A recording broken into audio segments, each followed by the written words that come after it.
Thanks for staying with us. Sun Prairie is doubling up on its polling places. Last November, people were waiting in line for up to 2 hours to vote. But the city says what happened last year was just unacceptable. Jamie Perez shares how big of a need we're talking about here and how much this is costing the city. Jamie? Yeah, well, Sun Prairie is probably one of the fastest growing cities in the state, and they want to be able to keep up with the demand that they're seeing at their polling places. They say this year they knew they had to do something after being overwhelmed by the uptick of people registering to vote this year.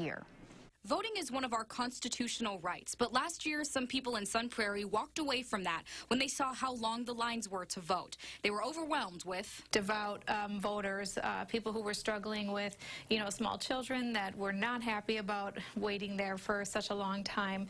I can only imagine how many people may have walked away and just said, I don't have time to do this. This year, Sun Prairie is doubling up on polling places, increasing from 4 locations to 8. They were seeing about 4,400 people at each location last year, but with the increase in polling places, we'll be feeding about 2,000 people through each of our polling locations. That number could vary based on the increase in voters they saw within the last couple of weeks, especially on National Voter Registration Day. Every time somebody registers there, we get an email that just says, hey, you've got a new person, and so we were noticing on that day that it's just every couple of minutes there was a new registrant. Last year, people were waiting from 45 minutes to 2 hours at some locations. Voted at the polls, election day registrations, voter turnout for that particular ward, and so we've got it for all 27 wards. The hope is that time will be cut by more than half. I believe the federal goal is no longer than a 30-minute wait, and we'd still like to be well under that.